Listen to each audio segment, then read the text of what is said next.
Para onde Jesus foi após sua morte? Inferno, Hades, céu? Jesus estava prestes a embarcar na jornada mais surpreendente da história, e os portões dessa viagem eram a cruz. O livro de Lucas narra essa última caminhada de Jesus até sua morte, começando com sua oração fervorosa no Getsêmani, onde sua fé em Deus foi renovada, até culminar na crucificação. Quando Jesus declarou: "Está consumado", ele inclinou a cabeça e entregou seu espírito antes de ser sepultado em um túmulo próximo. Seu corpo permaneceu na cruz até ser finalmente removido. Enquanto isso, seu espírito seguiu um caminho diferente. Para onde foi seu espírito? Ele desceu ao inferno ou subiu ao céu? Existe uma certa controvérsia sobre o paradeiro de Jesus, especificamente sobre onde seu espírito esteve nos 3 dias entre sua morte e ressurreição. Onde estava Jesus nesse período? Uma passagem frequentemente citada é 1 Pedro 3, 18, 21. Estes versos são considerados alguns dos mais enigmáticos do Novo Testamento. Jesus é o exemplo supremo de sofrer pelo bem, com o propósito de nos reconciliar com Deus e restaurar nosso relacionamento rompido com Ele. Ele, o justo, sofreu por todos nós, injustos, com o objetivo de nos levar a Deus. Em 1 Pedro 3, 18, 21, lemos: "Pois Cristo morreu pelos pecados uma vez por todas, o justo pelos injustos, para conduzir vocês a Deus. Ele foi morto no corpo, mas vivificado pelo Espírito, no qual também foi e pregou aos espíritos em prisão, que há muito tempo foram desobedientes, quando a paciência de Deus esperava nos dias de Noé, enquanto a arca era construída. Nela, apenas umas poucas pessoas, a saber, 8, foram salvas através da água. E esta água simboliza o batismo, que agora também salva vocês. Não a remoção da sujeira do corpo, mas o de uma boa consciência para com Deus, por meio da ressurreição de Jesus Cristo.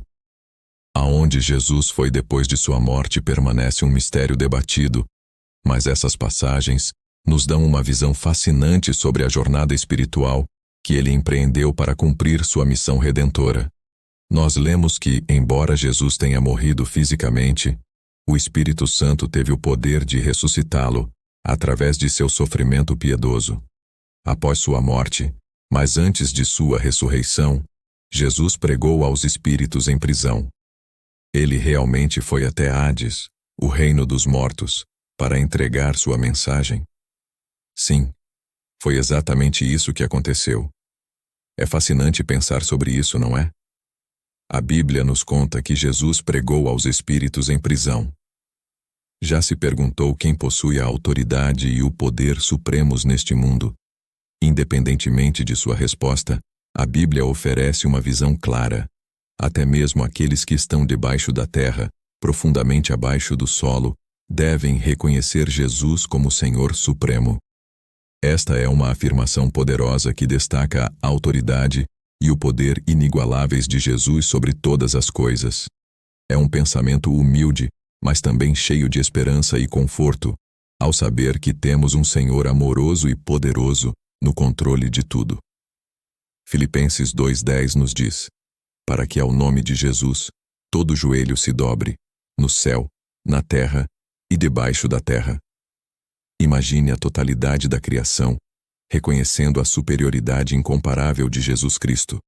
Até os que estão debaixo da terra devem reconhecer seu poder. Feche os olhos e visualize um mundo onde os mortos, que descansam no seio da terra, possam ser despertados para a vida novamente pelo poder grandioso de Cristo. Parece uma cena saída de um romance cativante. Todo joelho deve se dobrar, toda língua deve confessar. A visão de línguas confessando e joelhos se dobrando ilustra uma rendição total a Jesus, tanto verbal quanto fisicamente, uma exigência universal. Imagine uma cena onde pessoas de todas as partes do mundo se reúnem, confessando com suas línguas e se ajoelhando em completa submissão a Jesus. É uma imagem poderosa que representa uma conexão profunda, uma crença compartilhada e uma fé inabalável. Todos nós somos chamados a nos entregar totalmente a Ele, não apenas com palavras, mas também com ações. Essa ideia de rendição completa a Jesus é tanto humilde quanto fortalecedora, inspirando-nos a viver vidas mais significativas.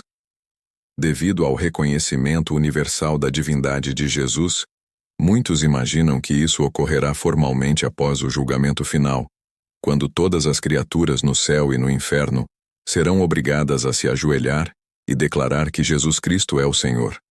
A identidade dos espíritos em prisão é claramente mencionada: aqueles que foram desobedientes nos dias de Noé. Existem diversas interpretações sobre isso, e enquanto a maior parte de 1 Pedro é de fácil compreensão, esses versos apresentam complexidades. Há pelo menos 314 interpretações diferentes desses versos.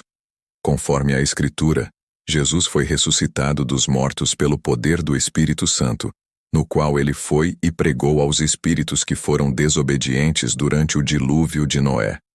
Alguns versos depois, Pedro afirma: pois é por isso que as boas novas da salvação foram pregadas em suas vidas, mesmo aos que estão mortos, para que, embora fossem julgados na carne como os homens, possam viver no Espírito de acordo com a vontade e o propósito de Deus.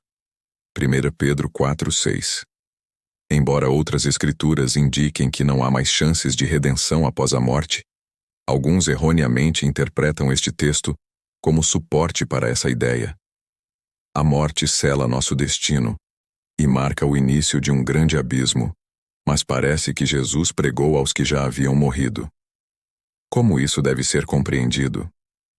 De acordo com o texto, fica claro que Jesus permaneceu consciente e ativo durante o período entre sua morte e ressurreição. Ele se comunicou com outros que também estavam conscientes e engajados nessa comunicação. É interessante notar que há pouco foco no que aconteceu no sábado da Semana Santa, já que os serviços geralmente terminam na sexta-feira e retomam no domingo. Assim, raramente se discute o que Jesus estava fazendo no sábado. A crença comum é que Jesus estava inativo e inconsciente após sua morte, pois seu corpo estava no túmulo. No entanto, é crucial entender que, apesar de sua morte física, seu espírito continuava muito vivo. Após sua morte, Jesus desceu ao mundo dos mortos e pregou lá. Imagine Pedro se encontrando com Jesus no primeiro domingo de Páscoa e perguntando: onde você esteve? Jesus poderia responder: eu não estava na terra, estive em Hades, o mundo dos mortos. E o que ele estaria fazendo lá? Jesus diria que estava pregando para aqueles que se afogaram no dilúvio de Noé.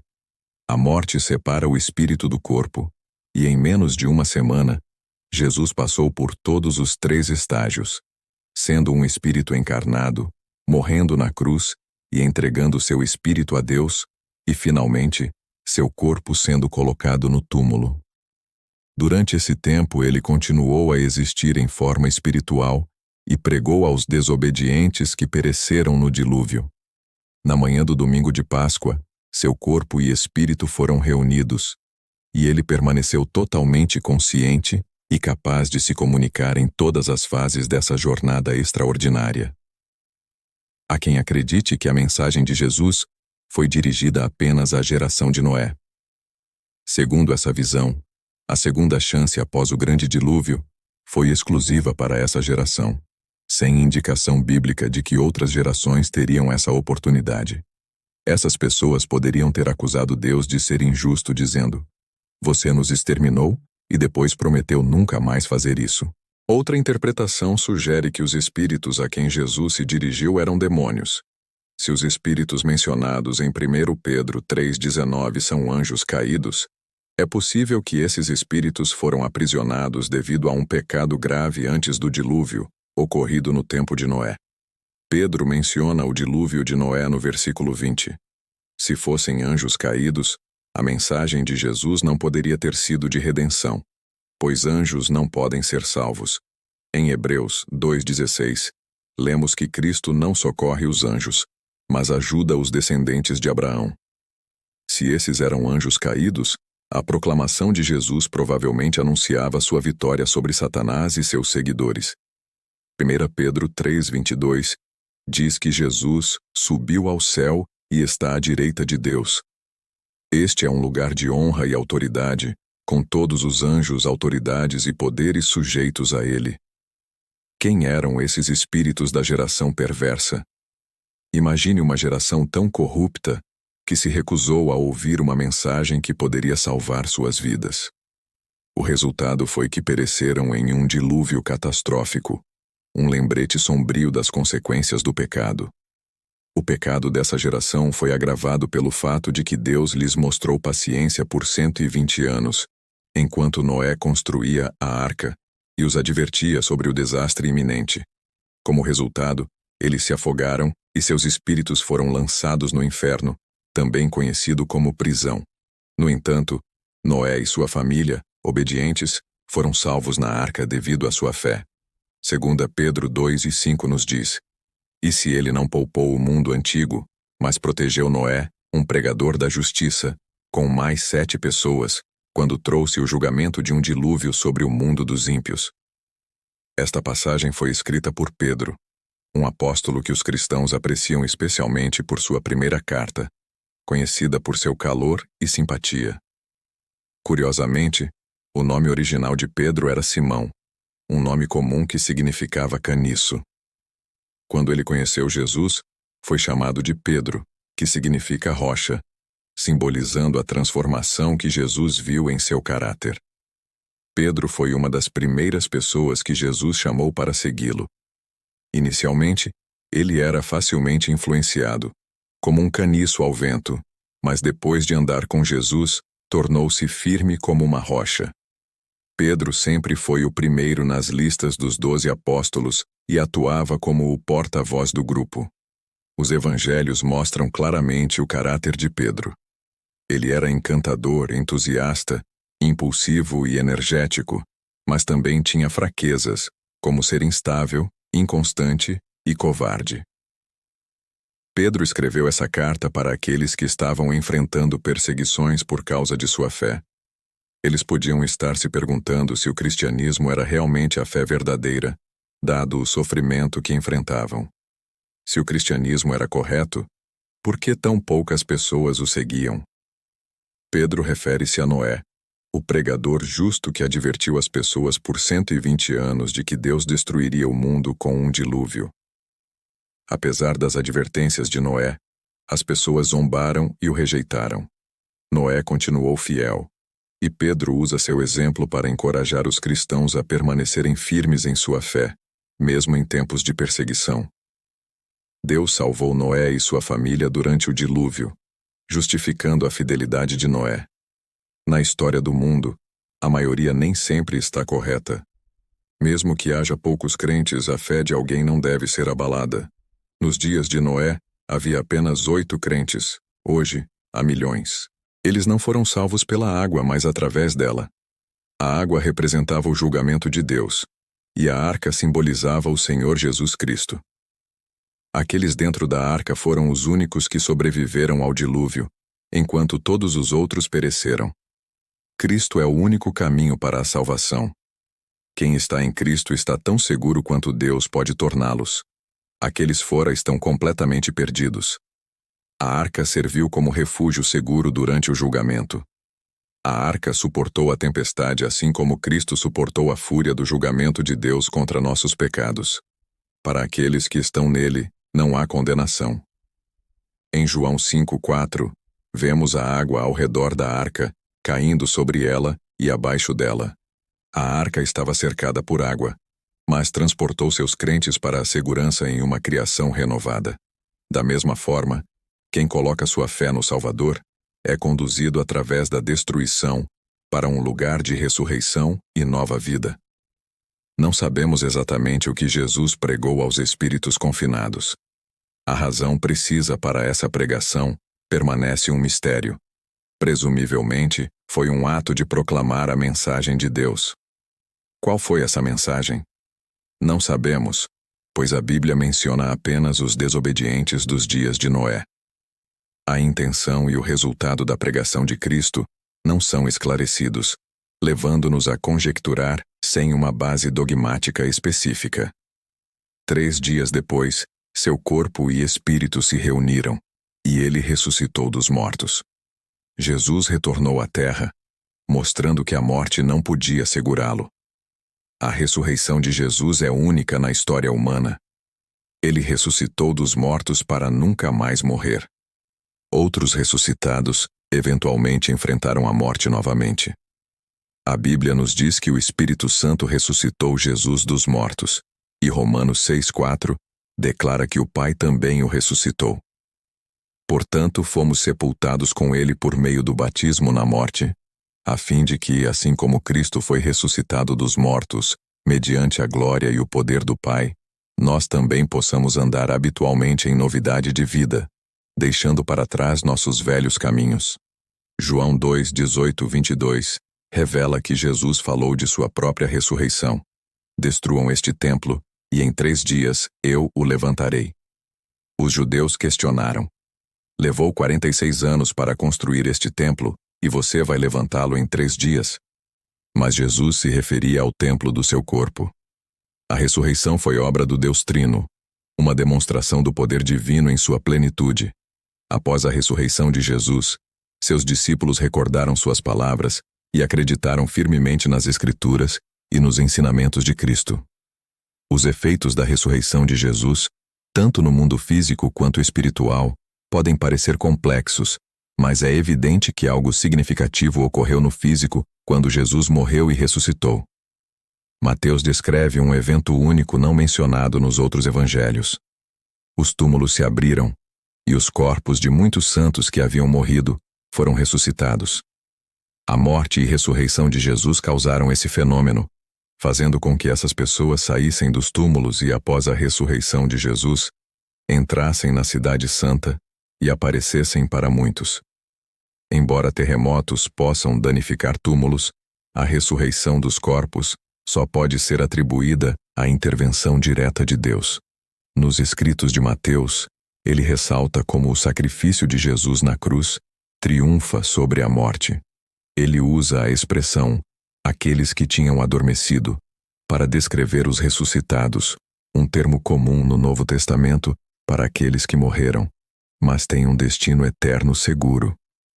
Os relatos milagrosos dos corpos dos santos ressuscitados e aparecendo em Jerusalém são um poderoso testemunho do trabalho concluído de Jesus na cruz e sua subsequente ressurreição. O termo pessoas santas refere-se a indivíduos devotos da era do Antigo Testamento. Por exemplo, podemos comparar com Moisés e Elias, que apareceram ao lado de Jesus no Monte da Transfiguração. Neste contexto, o texto fala da ressurreição dos corpos de santos, mostrando que, apesar do julgamento e condenação da liderança de Israel por Jesus, nos capítulos 23 e 24, Israel ainda mantém um lugar significativo nos planos de Deus. Nos escritos de Ezequiel, é profetizado que o Senhor Supremo traria de volta à vida aqueles que haviam falecido, mesmo aqueles cujos ossos tinham se transformado em pó no vale. Em Ezequiel 37, 11 e 14 lemos: Então ele me disse: Filho do homem, esses ossos são toda a casa de Israel. Eis que dizem: Nossos ossos estão secos, nossa esperança está perdida, estamos completamente cortados. Portanto, profetize e diga a eles: Assim diz o Senhor Deus: Eis que abrirei seus túmulos e farei vocês saírem de seus túmulos, meu povo, e os trarei de volta para a terra de Israel. Então vocês saberão com confiança que eu sou o Senhor, quando eu tiver aberto seus túmulos e os feito sair de seus túmulos, meu povo. Colocarei meu espírito em vocês, e vocês virão à vida, e os colocarei em sua própria terra. Então vocês saberão que eu, o Senhor, falei e cumpri, diz o Senhor. Mateus relata esse evento de maneira simples, pois seu significado é evidente. Derek Tidball vê a ressurreição desses santos como um prenúncio da ressurreição que todos os crentes podem esperar. Com a morte de Jesus, um novo dia chegou, um dia em que a morte foi vencida e a ressurreição para a vida eterna se tornou possível. Mateus não responde todas as perguntas que poderíamos ter sobre esses eventos miraculosos, mas ao narrá-los, ele nos leva a refletir profundamente. Após a ressurreição, Jesus confortou seus discípulos, dizendo que não deixassem seus corações se perturbarem. Em João 14, 1, 2 ele disse: Não deixem seus corações se perturbarem. Acreditem em Deus. Acreditem também em mim. Na casa de meu pai há muitos aposentos. Se não fosse assim, eu lhes teria dito: Vou preparar um lugar para vocês. A mensagem central é clara. Estou partindo, e vocês não poderão me ver. Mas não se perturbem. Vocês acreditam em Deus sem vê-lo. Agora, acreditem também em mim. Aqui está uma declaração significativa de igualdade com Deus. Em João 14, de 2-4, Jesus diz: Na casa de meu pai há muitas moradas. Se não fosse assim, eu lhes teria dito, pois estou indo preparar um lugar para vocês. E se eu for e preparar um lugar para vocês, voltarei para levá-los comigo, para que onde eu estiver vocês também estejam. E quanto ao caminho para onde estou indo, vocês o conhecem. A casa do Pai se refere ao céu, um lugar vasto o suficiente para acolher todos os redimidos. Se não fosse assim, Jesus não teria alimentado falsas esperanças. Em João 14, 5, 6, Tomé pergunta: Senhor, não sabemos para onde você está indo. Como podemos conhecer o caminho? E Jesus responde: Eu sou o caminho, a verdade e a vida. Ninguém vem ao Pai senão por mim. Jesus estava se referindo ao céu, e ele já havia indicado o caminho para chegar lá. Parece que Tomé não compreendia totalmente o significado das palavras de Jesus, talvez pensando em uma jornada terrena. Na casa do Pai há muitas moradas. Jesus falou com certeza sobre o céu, a casa de seu Pai, garantindo que haveria espaço para todos. O termo moradas é mais preciso do que mansões e se origina do grego antigo, onde mone, relacionado ao verbo meno, que significa permanecer, refere-se a um lugar onde se pode residir. Portanto, é mais apropriado traduzir como moradas. Deus nos proporcionará um espaço magnífico no céu, e há muitos desses espaços disponíveis. Jesus, que tinha uma visão que os discípulos não podiam ter, provavelmente sorriu ao falar de muitas moradas. Muitas, de fato. Quando Jesus diz: Vou preparar um lugar para vocês, ele está expressando um profundo amor e cuidado. Assim como pais ansiosos preparam o quarto para um bebê ou anfitriões organizam tudo para receber seus convidados, Jesus vai à frente para preparar um lugar para seu povo, demonstrando seu amor e certeza de que eles virão. Sua missão na cruz não foi um acidente, mas um plano deliberado e amoroso. Morrison observa que Jesus voltará para receber seus seguidores. Durante seu tempo na terra, ele prometeu retornar aos seus discípulos. Essa promessa não se limitava à sua ressurreição imediata ou à vinda do Espírito Santo, mas incluía também a grande reunião de seus fiéis no fim dos tempos.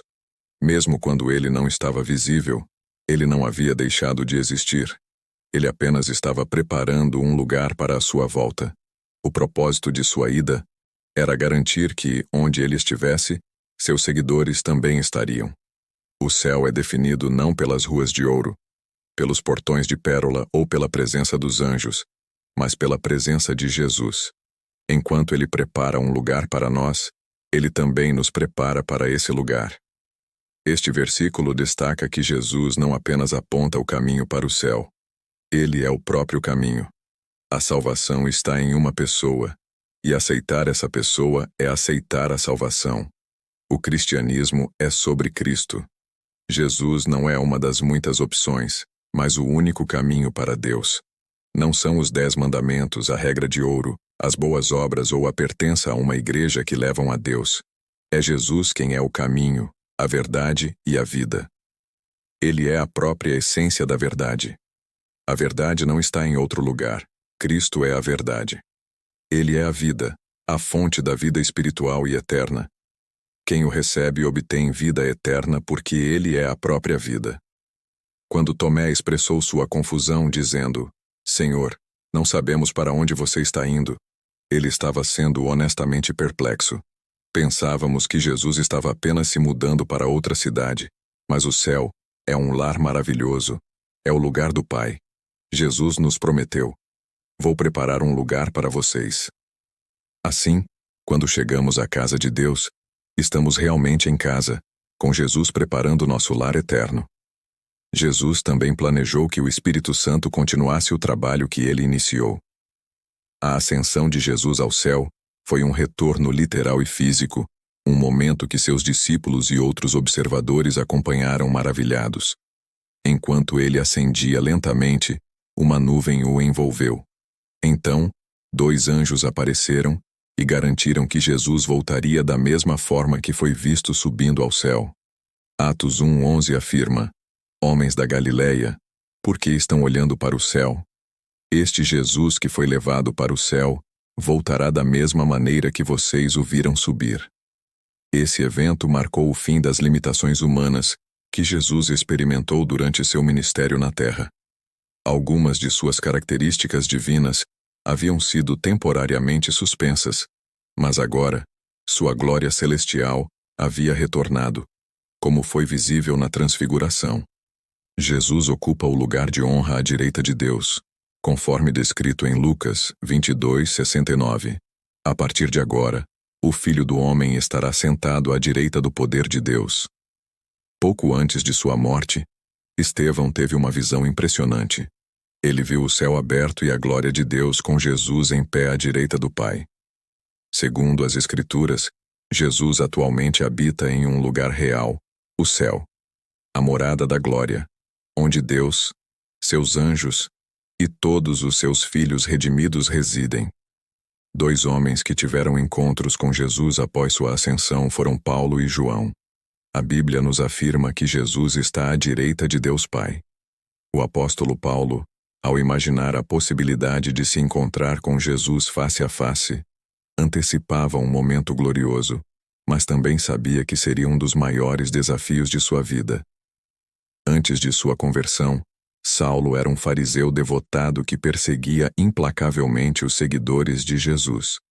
Segundo o relato em Atos, sua conversão ocorreu enquanto viajava para Damasco, onde teve uma visão de Jesus ressuscitado. Na época, Saulo, que devia ter cerca de 30 anos, via o crescimento da fé cristã, chamada de caminho, como uma ameaça à sua própria religião. Determinado a erradicar o que considerava uma seita perigosa, ele se empenhava em destruir o movimento. Mas ao aproximar-se de Damasco, uma luz brilhante do céu o envolveu. Ele caiu ao chão e ouviu uma voz dizendo: Saulo, Saulo, por que você me persegue? Saulo perguntou: Quem é você, Senhor? E a voz respondeu: Eu sou Jesus, a quem você está perseguindo. Levante-se e entre na cidade, e será informado sobre o que deve fazer. Os acompanhantes de Saulo estavam atordoados. Ouviram o som celestial, mas não compreenderam as palavras que Saulo ouviu, nem viram o Senhor.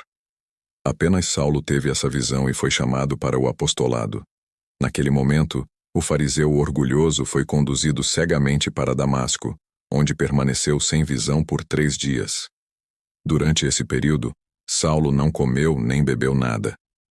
Outro testemunho importante de Jesus no céu vem de João, o apóstolo, que o descreve no livro de Apocalipse.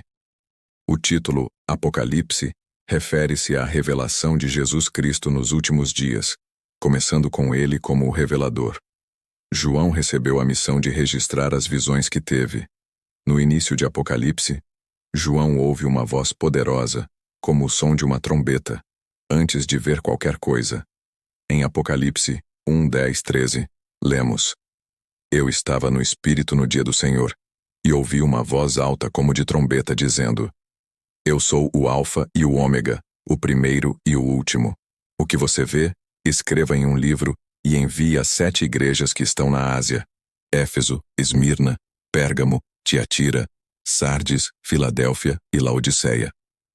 Então me virei para ver a voz que falava comigo, e virando-me, vi 7 candelabros de ouro, e no meio dos candelabros, alguém semelhante ao Filho do Homem, vestido com uma roupa que descia até os pés e cingido ao peito com um cinto de ouro. João descreve a visão do Filho do Homem, Jesus Cristo, de maneira que transcende qualquer imagem comum. A voz que ouviu era tão distinta quanto uma trombeta, e era a voz do Alfa e Ômega, o primeiro e o último que se refere a Jesus. Em Apocalipse 1:18, é confirmado que essa voz poderosa pertence a Jesus. Os títulos Alfa e Ômega, e primeiro e último, indicam que Jesus é Deus, alinhando-se ao Senhor Yahvé, o Deus de Israel. É fascinante imaginar a reação de João ao se voltar e ouvir essa voz tão imponente, que provavelmente soava diferente do que ele se lembrava de Jesus. Apesar da diferença, João reconheceu a voz como de Jesus, pois ele se identificou como o Alfa e o Ômega. Depois de passar tantos anos com Jesus durante seu ministério na terra, João finalmente teve a chance de encontrá-lo face a face. Apesar de ter conhecido Jesus pessoalmente, a visão que João teve de Jesus como alguém semelhante ao Filho do Homem evoca a imagem descrita em Daniel 7:13-14, um ser que reinará como representante de Deus. O rosto de Jesus brilhava como o sol, uma representação comum na literatura grega para a divindade, e também nas tradições judaicas, para anjos e para Deus. Em Apocalipse 10:1, vemos uma descrição similar. Então vi outro anjo descendo do céu, vestido com uma nuvem, com um arco-íris sobre sua cabeça, e seu rosto era como o sol, e seus pés, pernas como colunas de fogo. João detalha ainda mais a visão em Apocalipse 1:16-17. Em sua mão direita, ele segurava 7 estrelas, e de sua boca saía uma espada afiada de 2 gumes. Seu rosto, irradiando majestade e a glória de Shequiná, brilhava como o sol em todo o seu esplendor ao meio-dia. Quando o vi, caí a seus pés como morto. Ele colocou sua mão direita sobre mim e disse: "Não tenha medo, eu sou o primeiro e o último, a deidade absoluta, o Filho de Deus." Apesar de ter convivido com Jesus na terra, João ficou completamente maravilhado ao vê-lo em sua majestade celestial. Os 3 anos que passou com Jesus não o prepararam para a visão gloriosa que teve. Naquele momento, João compreendeu o imenso poder e majestade que Jesus havia reservado enquanto estava na terra. João reconheceu o milagre de Jesus ter ocultado sua glória e autoridade durante sua vida terrena. Em Apocalipse 1:18, Jesus declara: "Eu estive morto, e eis que estou vivo para todo o sempre, e tenho as chaves da morte e do Hades." Primeiro, Jesus ofereceu conforto a João com um gesto de compaixão, tocando-o de forma que talvez fosse mais familiar do que sua aparência gloriosa. Em seguida, Jesus disse a João: "Não tenha medo." Não havia razão para João temer, pois ele estava na presença de Jesus, que se revelou com 3 títulos importantes. Jesus é o primeiro e o último, o Deus eterno que governa o passado e o futuro. Ele é aquele que vive, morreu e voltou à vida para sempre. Jesus possui a vitória definitiva sobre o pecado e a morte, tendo ressuscitado para nunca mais morrer. Ele é o único que detém as chaves do Hades e da morte. Alguns podem pensar que o diabo tem poder sobre a vida e a morte, mas isso está claramente errado. Apenas Jesus tem as chaves do Hades e da morte. Em Apocalipse 1:18, lemos: "Eu sou o vivente, estive morto, e agora estou vivo para todo o sempre, e tenho as chaves da morte e do Hades." Esta afirmação de Jesus a João é crucial, pois marca o último encontro pessoal de Jesus registrado na Bíblia. Com as chaves da morte, o Cristo ressuscitado tem total controle e autoridade sobre a morte. Quando Jesus morreu, ele o fez no seu próprio tempo. A notícia de sua morte surpreendeu Pilatos, pois Jesus tinha o controle absoluto sobre a morte e foi capaz de ressuscitar após entregar seu espírito. Além disso, ele pode libertar seus seguidores da morte para que possam estar com ele eternamente. Considere o simbolismo de entregar a alguém a chave da cidade. Embora muitas vezes seja uma grande chave simbólica que não abre nenhuma fechadura, ela representa honra e acesso. Quem recebe as chaves da cidade é recebido e respeitado. Na Bíblia, chaves frequentemente simbolizam autoridade e controle. Quem tem uma chave mestra pode abrir qualquer porta em um edifício, e na vida cotidiana a chave representa posse e poder reais. Quando um inquilino devolve a chave ao proprietário, o controle e a posse da propriedade retornam ao proprietário. Jesus Cristo continua a reinar supremo, detendo a autoridade absoluta. A palavra Hades traduz-se como lugar dos espíritos, Lucas 16, 26, e é descrito um grande abismo entre nós e eles, tornando impossível a travessia de um lado para o outro. A chave de Cristo foi a que selou os espíritos perdidos. Sem pecado, Cristo triunfou sobre a morte, desmantelando a maldição do jardim do Éden e oferecendo uma vitória eterna. A vitória de Cristo é o coração do Evangelho. Sem a ressurreição, o Evangelho e a esperança são inexistentes. Em 1 Coríntios 15, 17 é afirmado: se Cristo não ressuscitou, a sua fé é inútil, e vocês ainda estão em seus pecados. Outros profetas desejaram que a morte fosse abolida. Em Oséias 13:14 lemos: eu os resgatarei do poder do Sheol. Eu os redimirei da morte. Ó morte, onde estão os seus espinhos? Ó Sheol, onde está a sua destruição? E em Isaías 25:8: ele destruirá a morte para sempre, e o Senhor Deus enxugará as lágrimas de todos os rostos, e removerá o opróbrio de seu povo de toda a terra, pois o Senhor falou. A morte era a arma mais aterrorizante do diabo contra nós. Contudo, os crentes são mais do que vencedores por meio de Cristo que nos amou. Cristo venceu a morte, e os fiéis permanecem firmes em suas palavras. É crucial lembrar que o Pai concedeu a Jesus Cristo uma posição exaltada de autoridade e dignidade, como reconhecimento por seu sacrifício. Olhe para a transformação que resultou da humilhação que Jesus enfrentou. Ele começou como o servo dos servos, mas agora reina como o Rei dos reis e Senhor dos senhores. Aquele que usou uma coroa de espinhos agora ostenta a coroa celestial. Aquele que se rebaixou ao nível mais baixo agora se elevou ao mais alto possível. A verdade é que o maior temor das pessoas é a morte. Para o mundo, a morte representa o desconhecido. Aqueles que não têm fé enfrentam um medo profundo ao refletirem sobre o futuro. Será que terei que responder pelo que fiz ou deixei de fazer? Sofrerei eternamente no inferno ou encontrarei a felicidade eterna? O inferno é real, independentemente de aceitação ou negação. A morte transforma vidas. Após a morte terrena, os cristãos seguirão uma marcha triunfante ao lado de Cristo. Para aqueles que creem em Cristo não há motivo para temer. Isso nos leva a proclamar: adoremos aquele que possui as chaves do inferno e da morte. Que possamos sempre lembrar da grandeza e profundidade do sacrifício de Jesus. Ele, o Cordeiro perfeito, não só carregou nossos pecados na cruz, como também desceu aos abismos para pregar esperança e redenção. Sua ressurreição não foi apenas uma vitória sobre a morte, mas uma promessa de vida eterna para todos que creem nele. Considere a troca incrível que ocorreu devido à humilhação de Jesus. De servo dos servos, ele se elevou ao status de Rei dos reis e Senhor dos senhores. Aquele que usou uma coroa de espinhos, agora ostenta a coroa celestial. Aquele que se rebaixou ao nível mais baixo agora reina no mais alto. O maior temor das pessoas é a morte. Para o mundo, ela é um mistério aterrorizante.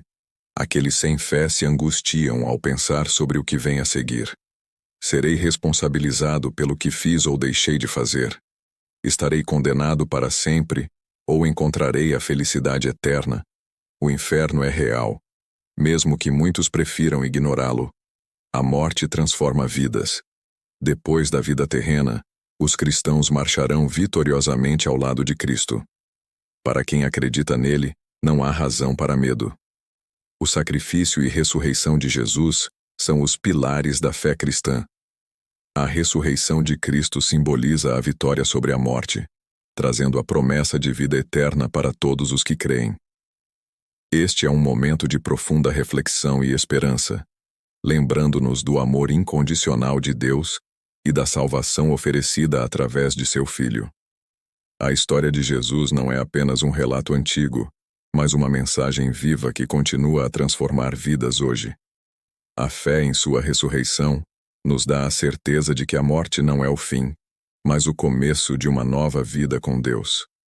A morte de Jesus na cruz e sua subsequente ressurreição são testemunhos poderosos de seu amor por nós e de sua promessa de redenção. Jesus sofreu e morreu para que pudéssemos ter vida eterna. Ele pagou o preço pelos nossos pecados e, através de sua ressurreição, nos deu a esperança de um futuro glorioso com Ele. A fé em Cristo nos oferece paz e a certeza de que, independentemente das circunstâncias, podemos confiar na promessa de sua ressurreição e na vida eterna que Ele nos oferece. Por isso devemos proclamar: vamos adorar aquele que detém as chaves do inferno e da morte. Se você foi tocado por esta mensagem e deseja aprofundar seu conhecimento sobre as histórias bíblicas e o significado profundo dos ensinamentos de Jesus, convidamos você a se inscrever em nosso canal. Aqui, você encontrará conteúdo inspirador e esclarecedor que fortalecerá sua fé e enriquecerá sua caminhada espiritual. Clique no botão de inscrição e ative as notificações para não perder nenhum vídeo novo. Junte-se a nós nesta jornada de fé e descubra a maravilhosa verdade do Evangelho que transforma vidas. Venha ser parte desta comunidade que busca viver segundo a palavra de Deus e espalhar a mensagem de esperança e salvação. Deus abençoe a todos.